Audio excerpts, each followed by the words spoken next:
할렐루야. 아버지 하나님 감사합니다. 주의 은혜 가운데서 오늘도 주님의 말씀을 듣게 하시니 감사합니다. 우리가 이 말씀을 들을 때에 성령의 음성을 듣게 하시고 마음의 믿음으로 받게 축복하여 주옵소서. 예수님 이름으로 기도합니다. 아멘. 예, 오늘 그 말씀은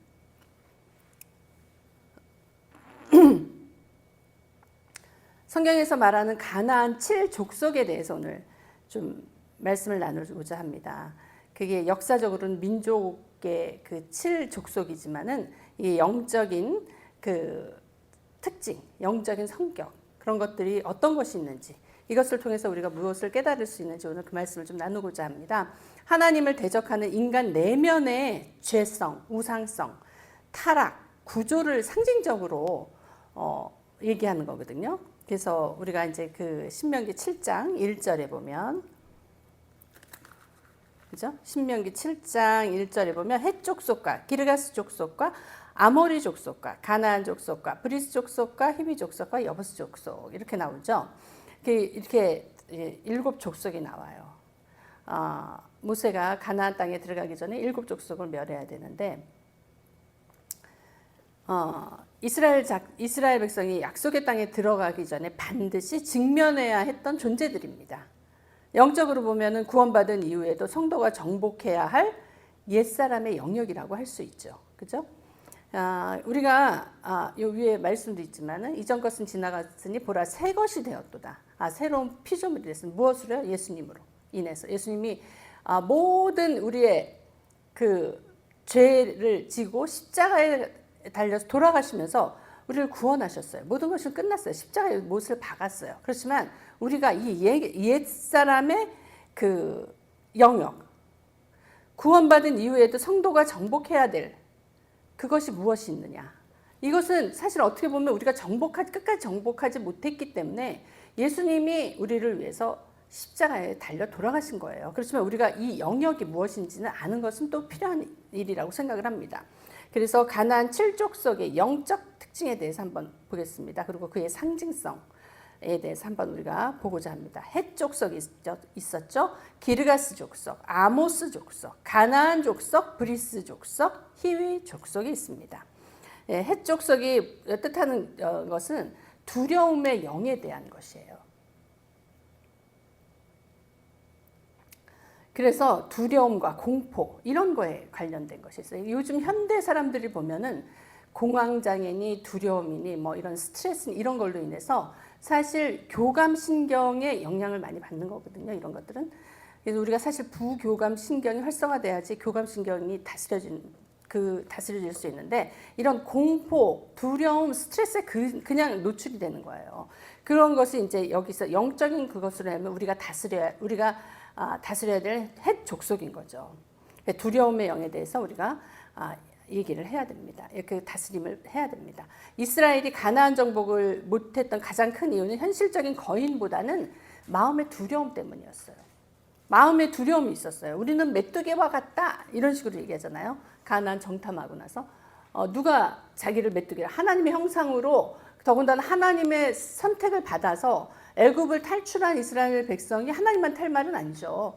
내가 메뚜기와 같습니다라고 할 얘기는 아니죠. 누구를 믿고 나왔는데 하나님을 믿고 이스라엘 모세를 하나님이 선지자로 세워주셔서 모세라는 큰 종을 통해서 하나님이 이스라엘 백성을 그 애굽의 치하에서 끄집어냈잖아요. 어떤 기적과 이적을 통해서 나중엔 홍해까지 갈라지면서 거기서 나왔는데 그들이 하는 얘기가 우리는 메뚜기와 같다라고 얘기를 하는 거예요. 하나님이 들으셨을 때 참 답이 없다 하는 생각을 하셨을 것 같아요. 그래서 이거는 영적으로 보면은 믿음을 마비시키는 영이에요.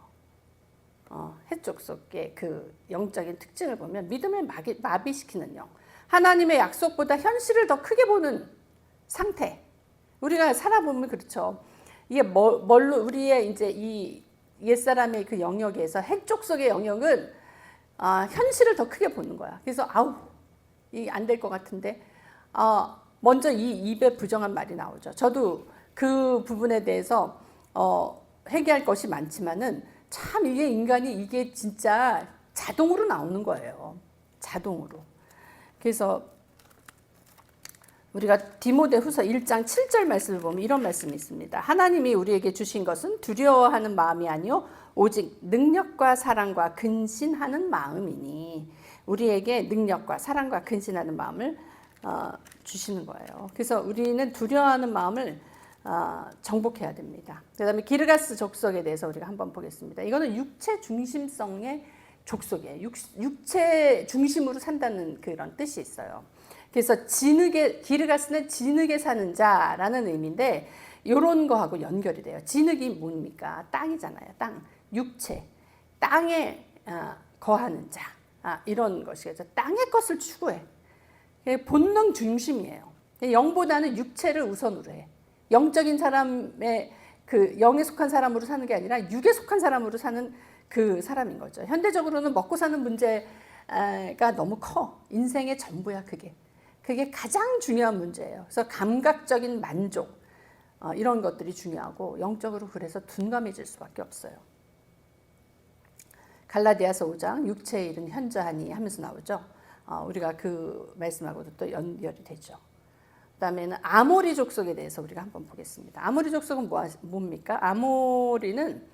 아모리라는 말은 말하다, 드러내다, 이런 것과 연결이 돼요. 말하고 드러내고. 이게 결국 말하고 드러내고 높아지는 것은 뭡니까? 내 자아죠. 높아진 자아, 아모리 족속은. 그래서 영적인 특징이 자기를 주장하고, 자기 교만이 있고, 변명이 있고, 자기 의가 중요합니다. 아모리 족속의 특징. 즉 하나님 말씀보다는 자기 생각을 더 신뢰하는 상태. 아모리 족속의 특징이에요. 그래서 하나님이 참 7 족속을 멸하라고 하신 그 뜻이 있는 거예요. 이게 하나하나 보면은 우리 그 안에 7 족속이 멸해야 되는데, 아모리 족속은 그렇다는 얘기예요. 이것은 고린도 후서 10장 5절 말씀인데 한번 볼까요? 고린도 후서 10장 5절 말씀 보면, 모든 이론을 파하여 하나님 아는 것을 대적하여 높아진 것을 다 파하고 모든 생각을 사로잡아 그리스도에게 복종케 하니. 이렇게 해야지 이걸 정복할 수가 있는 거예요. 모든 이론을 파하고 나의 의와 나의 중심성, 나의 생각과 나의 뜻이 높은 사람은 이 자기 생각을 사로잡지가 못하죠. 그리스도에게 복종을 못하죠. 그래서 우리가 이 아모리 족속을 멸해야 됩니다. 이것은 또 아모리 족속은 우리가 그래서 인간의 성경에 나오는 인간의 특징 중에 바벨탑하고 연결될 수 있겠죠. 내가 하나님만큼 높아지리라. 그죠? 그것은 루시퍼의 행동하고도 또 연결이 될 수가 있죠. 그죠? 가나안 족속이 또 나옵니다. 가나안 족속은 상인의 의미가 강해요. 상인의 의미가 강한데, 그 가나안 땅의 그 특징이 그렇죠. 굉장히 그 상업이 성행하고 굉장히 그런 게 발달이 되는. 그러니까 탐욕과 상업화 막 이런 거를 상징해요. 영적으로는 거룩한 것보다는 이익을 따지는 거죠. 하나님보다는 이 딜, 거래하는 거, 이거를 따지는 거죠. 그래서 신앙을 상품화할 수 있어요. 잘못하면. 우리가 현대에서 적용할 수 있는 거는 축복만 추구하는 신앙, 번영만 추구하는 신앙, 하나님을 이용하려는 태도. 너무 많이 봐요. 말로는 하나님을 얘기하고 우리가 막 이런 거를 얘기하지만 결국 그 깊은 것을 보면은 나의 그 이익을 추구하는 마음이 있다는 거죠. 그래서 우리가 나도 모르게 하나님을 이용하는 게 아닌가 한번 생각해 봐야 됩니다. 그래서 성공주의 복음 뭐 이런 것들이 또 적용될 수가 있어요. 그래서 예수님이 성전에서 장사꾼을 뒤엎으신 사건이 연결이 되죠. 이런 거는 그것을 한번 보고 관련되는 그거로 보면은 마태복음 21장을 한번 보시면 좋겠습니다. 브리스 족속이 또 있습니다. 브리스 족속은 성역 없는 마을 사람들, 이런 뜻이거든요. 성역이 없다는 뜻이에요. 성역이 없다면 이건 경계가 없다는 거잖아요. 그러니까는 무너진 경계에 대해서 얘기를 하는 거예요. 브리스 족속. 그래서 이게 영적인 의미로는 거룩한 경계를 붕괴시키는 거예요. 그리고 거룩한 경계가 붕괴되니까 어떠한 게 있냐면은 분별력이 상실이 돼요. 이 경계가 있어야지 분별을 하잖아요. 그러니까 분별력을 잃어버리는 거야. 그래서 열릴 것 같지만 실제로는 열려 있는 게 아니라 무방비한 상태인 거죠. 우리 이런 지금 현대 사회는 특히 이런 문제가 많습니다. 우리가 정말 깨어 있지 않으면 이 경계를 세우면서 파수꾼과 같이 항상 깨어 있는 사람이 되지 않을 수 있는 그런 현실적인 세상에서 우리가 살고 있다는 거죠. 그래서 우리가 죄에 대해서 감각이 묻어지고 세상과 구별되지 않고, 그러니까 기준이 없는 자유로운 영혼으로 사는 거예요. 기준이 없어. 그때 나의 생각으로, 나의 판단으로, 나의 기분과 감정으로 그렇게 사는 거예요. 경계가 없어요. 하나님의 말씀이 경계가 돼야 되는데 결국은 말씀이 무너진다는 얘기죠. 그래서 6번째는 희위족속이 있습니다. 희위족속. 희위족속은 기브온 사건처럼 속임과 연결이 되어 있어요. 희위족속, 속임과 혼합과 연결이 되어 있어요. 그래서 이 영적인 특징이 뭐냐면 희위족속, 거짓과 평안이에요. 혼합해요. 혼합하니까 진리가 왜곡될 수가 있어요. 이 속인다는 거는 참 교묘하게, 그냥 한 번에 딱 속이는 게 아니라 교묘하게 들어오잖아요. 그러니까 이게 참 이것도 분별하고 어떻게 보면 연결이 되는 거죠. 완전한 악한 것처럼 보이지 않아요. 완전하게 이렇게 흑, 백 이렇게 딱 나눠져서 흑과 백은 완전히 차이가 나잖아요. 그게 그렇게 오질 않는다는 거예요. 그렇기 때문에 더 위험할 수 있어요. 왜냐하면 싹 속여서 오는 거니까. 그러니까 말씀과 세상이 섞이고 복음이 왜곡이 되고 이 하나님을 추구하는 것을 감성적으로 추구하는, 그러면서 우리가 약간 이렇게 위험하게 갈 수 있는 거죠. 고린도후서 11장 14절을 한번 볼까요? 고린도후서 11장 14절.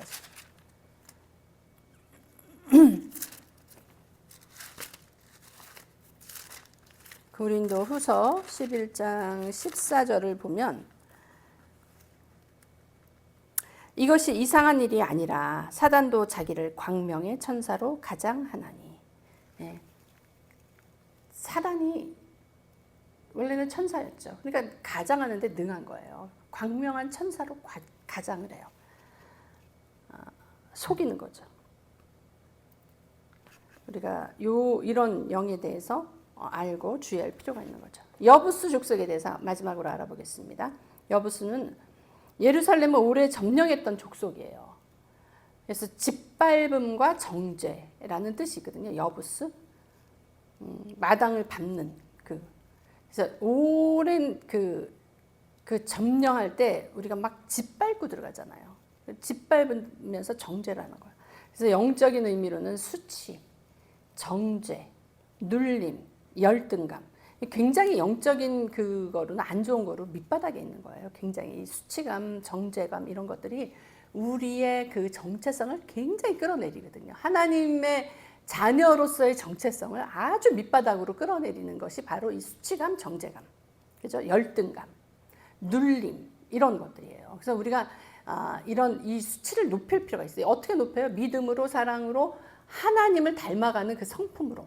그 성품 안에서 제일 높은 고지에 있는 분이 누구십니까? 우리 하나님이시잖아요. 하나님의 그 사랑, 하나님의 그 어떠함으로 올라가는 그 수치까지 올라가는 그게 있다면은, 그건 가장 높이 있다면은 그 밑에 맨 밑바닥에 있는 것이 수치감, 정죄감, 눌림, 열등감 이런 것들이에요. 이런 것들은 우리 사단이 우리 안에 들어와 가지고 이게 우리를 장악하려고 한단 말이에요. 그러니까 하나님이 이거를 정복하라고 얘기하시는 거야.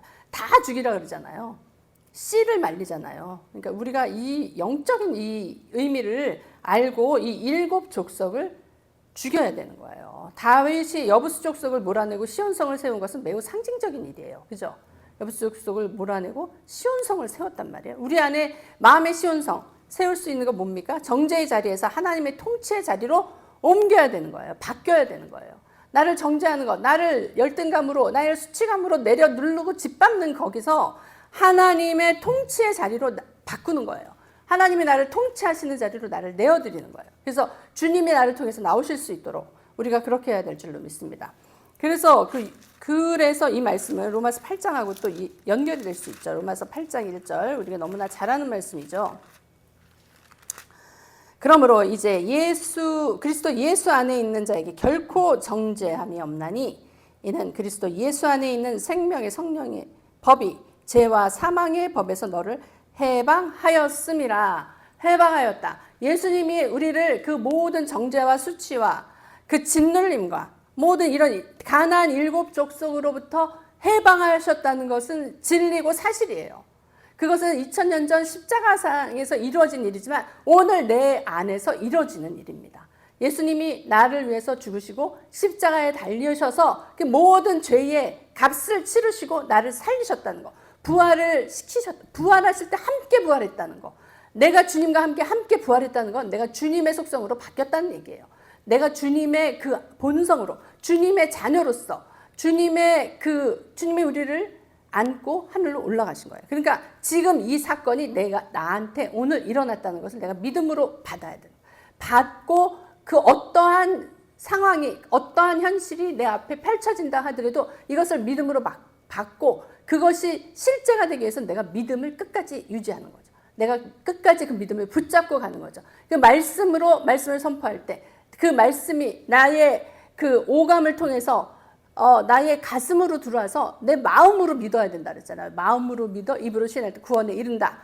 내가 그것을 주님 앞에 고백을 할 때 주님이 그것을 이루실 줄로 믿습니다. 예, 가나안 7속은 인간 안의 타락한 구조를 보여주는 거예요. 두려움, 육체성, 교만, 탐욕, 타협, 미혹, 정죄. 결국 하나님의 형상이 왜곡되는 인간의 상태거든요. 이 인간의 상태를 아무리 내가 고치려고 하고 이걸 뽑아내고 죽이려고 해도 안 됐던 거예요. 그러니까 예수 그리스도께서 오셔서, 하나님이신 예수 그리스도께서 오셔서 우리를 위해서 그것을 이루신 거예요. 그것이 복음인 거예요. 그래서 우리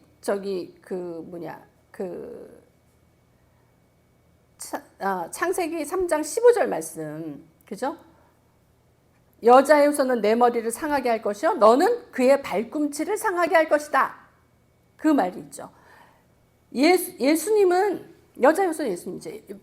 예수님은 사단의 머리를 상하게 하는 거예요. 근데 사단은 예수님의 발꿈치를 상하게 하는 거예요. 그죠? 머리는 뭡니까? 머리는 생명과 통치의 중심이에요. 머리는. 그죠? 예수 그리스도, 교회는 머리이신 예수 그리스도잖아요. 머리이신 예수 그리스도의 생명과 그분이 통치하시는 것이 교회인 거예요. 그래서 그 권위와 지배를 상징하고 생각과 판단의 중심, 머리를 치는 것은 결정적인 승리를 의미하는 거거든요. 그러니까 사단의 머리를 친 거는 사단의 통치를 아작을 내서 끝낸 거예요. 그 생각과 판단의 중심을 완전히 밟아서 하나님이 진이기신 거예요. 예수 그리스도가 그것을 그 십자가상에서 사단은 그렇게 될 줄 몰랐죠. 그냥 예수님을 십자가에 달면은 끝난다, 죽인다 이렇게 생각을 했었지만 예수님이 거기서 하나님의 능력으로 부활을 하신 거야. 그러면서 사단의 권위와 지배를 완전히 박살을 내신 거거든요. 성경에서 적의 머리를 부순다는 건 그 세력 자체를 무너뜨린다는 거잖아요. 그러니까 예수님이 그 세력 자체를 무너뜨리신 거예요. 그 발꿈치는 뭡니까? 발꿈치는 몸의 가장 아래 부분이에요. 그러니까 사단은 예수님의 발꿈치를 물었어요. 발꿈치는 뭡니까? 발꿈치는 어떻게 보면 걸음을 상징할 수 있죠. 그리고 우리의 행동과 삶의 방향, 발로 걸어 다니면서 발로 어디 원하는 데를 가잖아요. 행동과 삶의 방향을 상징할 수도 있죠. 상처를 입을 수는 있지만 치명적이지는 않다는 거죠. 머리하고 발은 그렇게 차이가 나요. 사단이 아무리 발악을 해도 뒤꿈치를 상하게 하지만 머리를 건드릴 수가 없는 거예요. 그 통치, 그 생명, 그 어떠한 그 하나님의 그 통치의 능력과 생명을 어떻게 공격할 수가 없는 거예요. 그건 예수님이 승리하셨어요. 그래서 발꿈치를 상하게 하는 것은 잠깐의 고통은 주지만은 존재 자체를 파괴시킬 수가 없는 거예요. 존재 자체를 파괴시키지 못하는 공격. 그러니까 일종의 공격은 있어요. 그걸로 인해서 괴로움을 당할 수는 있지만은 그것은 그 정도에서 끝나는 거야. 그러니까 뱀은 메시아의 발꿈치를 상하게 한다. 그것은 예수님의 십자가 고난을 상징하겠죠. 여자의 후손은 예수 그리스도인데 뱀의 머리를 상하게 한다. 뭐예요? 사단의 권세를 근본적으로 깨뜨리는 거예요. 사단의 권세를 예수님께서 근본적으로 깨뜨리시고 다 이루신 거예요. 그래서 다 이루셨기 때문에 그분이 통치하시는 거예요. 우리는 그분을 믿고 그분이 십자가에서 이루신 나를 위해서 그 구원의 그 약속을 이루시고 나를 구원해 주신 그 죄에서 나를 해방시켜 주시고 자유케 하신 그분을 믿고 그분의 통치 아래서 산다는 것을 믿고 이 가나안 7족속을 이미 끝났다. 이미 주님이 멸하셨다. 이것을 믿고 우리가 이전 것은 지나갔으니 보라 새 것이 되었도다. 그리스도 안에서 새 사람이라는 것. 그것을 보고 나가야 될 줄로 믿습니다. 무엇을 봐야 됩니까? 예수 그리스도. 예수 그리스도가 모든 것을 이루셨기 때문에 예수의 이름으로 우리가 기도를 하고 예수 이름으로 행할 수 있고 예수 이름으로 이룰 수 있는 것입니다. 그래서 예수님이 하신 그것에 우리는 그냥 함께 들어가는 것뿐이에요. 그분이 다 하신 거. 우리가 진짜 그분이 우리를 사랑해 주셔서 우리를 안아 주셔서 우리를 구원해 주셨다는 게 얼마나 감사한 일인지를 우리가 믿고 또 선포하며 그분의 이름을 높이는 우리가 돼야 될 줄로 믿습니다. 결정적으로 하나님은 예수님을 통해서 그것을 이루셨어요. 사단의 머리를 이겨서 끝내시고 그 사단은 패배했습니다. 머리가 아작이 났습니다. 예수님이 승리하셨습니다. 부활하셨습니다. 우리와 함께 부활하셔서 주님이 그 모든 세상을 다스리는 그 주님 안에 그 예수 그리스도 안에 우리가 포함됐다는 것이 얼마나 감사한지를 우리가 하루하루 깨달으며 증거하는 삶이 되기를 예수님의 이름으로 축복합니다. 이런 증거들이 우리 삶에 나와야 될 줄로 믿습니다. 할렐루야. 축복하며 잠깐 기도합니다. 아버지 하나님 감사합니다. 우리가 정말 하나님이 우리를 위해서 이루신 일이 얼마나 복된 소식인지를 깨닫게 하여 주시옵소서. 마음에 받아서 마음으로 아버지 정말 그의 사랑을 흠양하며 아버지 이 땅에서 정말 부족함이 없도록 주님을 외치면서 사는 주의 생명을 누리면서 사는 주의 말씀 가운데 승리하는 우리 모두가 될 수 있도록 축복하여 주시옵소서. 예수님 이름으로 기도드립니다. 아멘.